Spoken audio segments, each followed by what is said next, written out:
by indicating my support for this particular motion and thanking all the leaders of the House for the good leadership that they've also shown and the steps that they've also taken. Leadership is action. It has also been shown, and we really appreciate as a House. And let me remove the worries from Dr. Uhuru.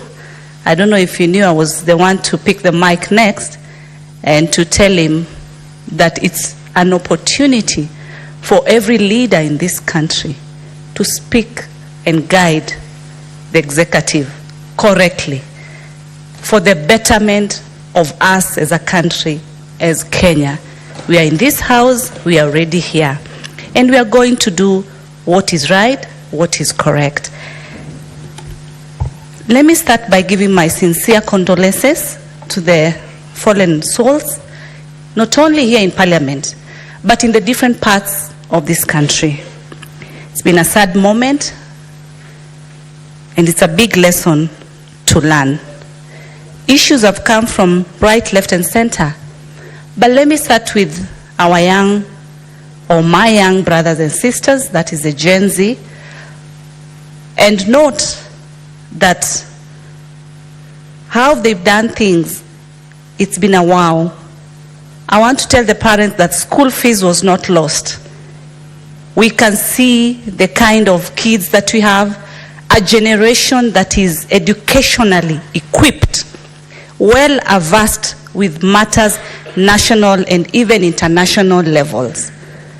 The education system, I applaud you, because the education that you've actually offered to the generation that we have and what we've seen and how we've seen them articulate issues is something to pride in. We are very proud of our children. But I want to guide them further to that, Madam Speaker, and mention to them that Gen Zs, do not let your bar go down. You've set a standard, and when you set a standard, let it be up high as you proceed to make it go higher. What do I mean by this, Madam Speaker? On the day that these demonstrations were last week, you noticed, or we noticed, that by evening, by 5 p.m., Madam Speaker, the Gen Zs were exiting and going back and retreating rather, as part of their well-organized demonstrations, peaceful, a good strategy. But in that evening, sadly, some of the goons that had joined turned to them so innocently, Gen Zs as they were, and started looting from them. As they organized yesterday, it became evident that the demonstrations were already infiltrated by goons. Goons who've indicated hooliganism, looting. Nairobi has been highly affected. People have lost businesses. People have lost jobs, Madam Speaker. The strategy that Gen Z had is different from what we saw. Madam Speaker, we all remember the case of Kevin, a student, 12 years, who was shot by a stray bullet. Yesterday, as I went back home, Madam Speaker, I witnessed young uniformed school children running away from the tear gas. And it is sad. Then I want to ask the school institutions, we have PTAs, we have board members of schools that could make decisions, as we've seen some private schools made the same, and ask the students to stay at home. Not going to school a day or two, it's not a big deal because all of you are not attending the class. We had a COVID whereby people stayed home for 1 year. The security and the safety of our young children comes first. And I want to urge learning institutions, especially the lower learning institutions, even the high schools, especially the day scholars, the board and the PTAs, to make some of these quick decisions to ensure there is much safety. But back to what has brought us to this point. I've heard And I want to thank the president who said, I'm willing to have dialogue with the Gen Zs. We appreciate. But I want to say that even as that process will take place, but charity begins at home.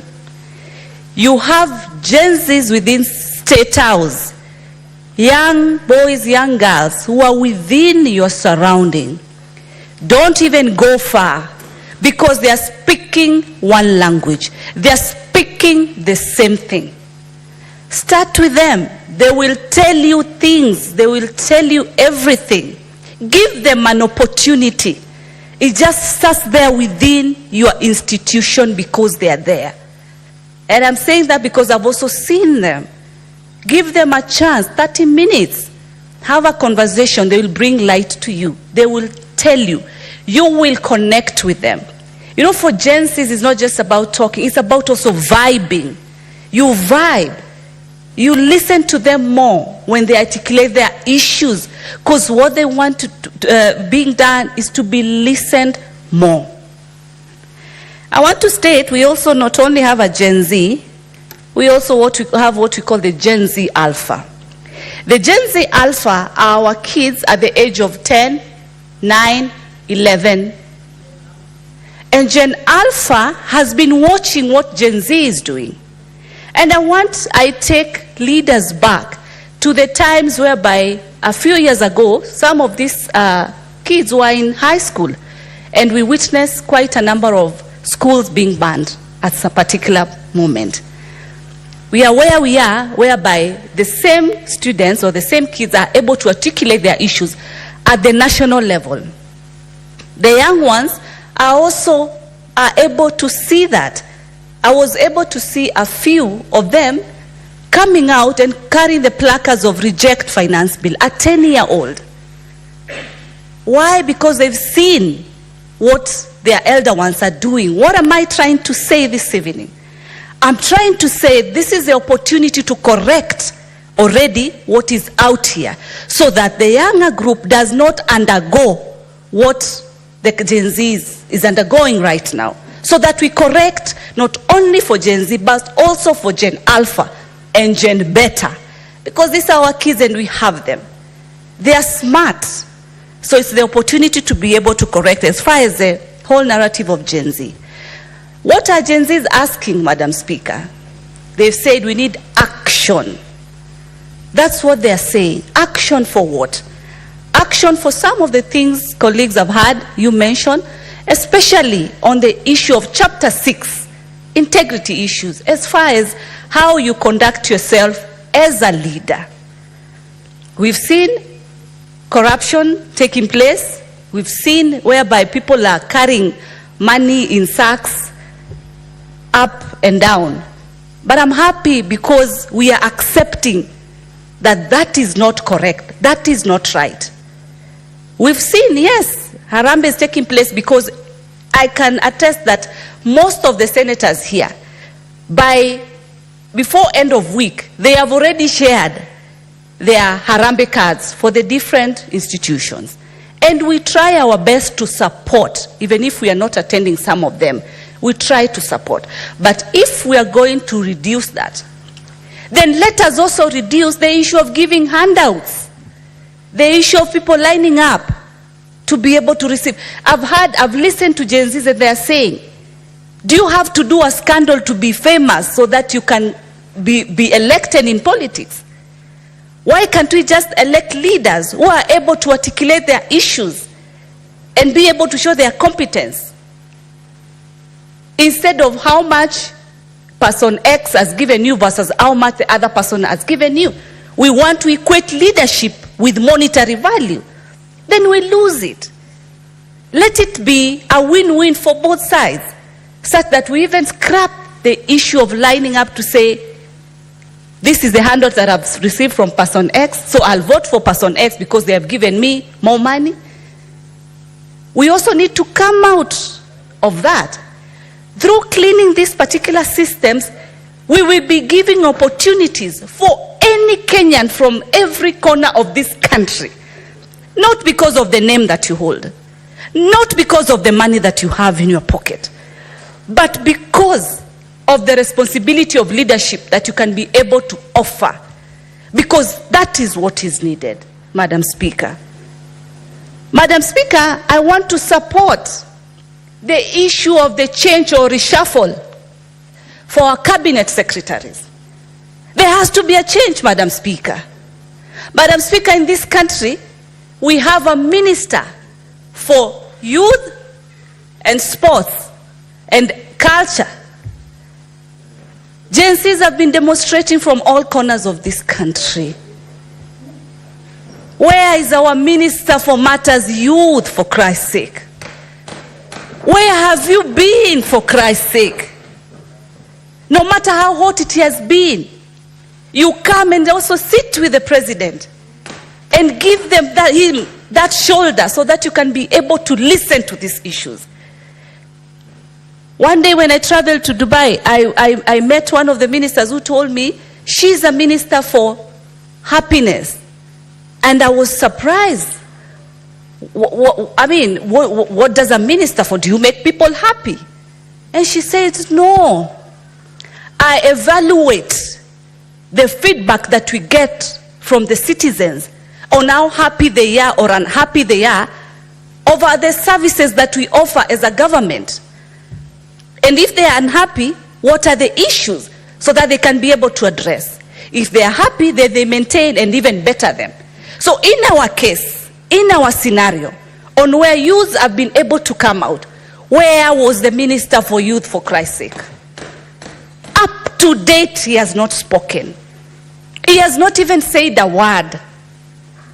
And you want to sit back and say we are going to continue. Mr. President, this is our country. And because of the respect that we have for you, the best is to say it as it is. That you need a change. They say, if you keep on doing things the same way you've always done, then you'll always get the same results. It's until you change the way you do things, then you get different results.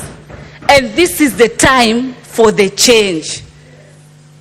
You took a stand and you refused to sign the bill, not because you are a coward, but because you are wise. And you looked at the fate of the 48 million Kenyans. That is wisdom, Mr. President. And because we still believe in you, and Kenyans still believe in you, they have hope and they have trust, because you requested, give me time. Let me jog my mind. We believe and we know that you'll do the necessary. It is for the betterment of us as a country. The issues of Harambes, I think that have been mentioned, and I've said, let us desist from that. Understand us now. Understand us. I've also seen, and I want to be part to the issue of the SRC. We cannot have revenue whose budget for wages and salaries is more than 35%, for Christ's sake. How do you go ahead and gazette when we are where we are? I also am in line refusing the additional 14,000. I don't need it. And I'm happy colleagues have also joined in the same. Divert those funds to be able to pay for the wages, the salaries, for the other people in the other institutions, especially JSS, for Christ's sake. Let budgets be cut to ensure that our JSS, we've seen, as I've said earlier, with what Gen Zs have been able to, how they've been able to come out, then our education system is working. Let us invest more in the education system.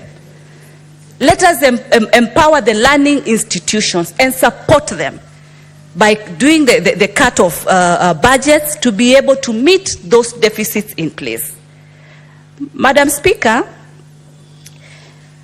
last week? Yes, last week when the President was also doing his interview, I want to appreciate, because he confirmed and says the issues of caste, he agrees And he's going to deal with that because that is within his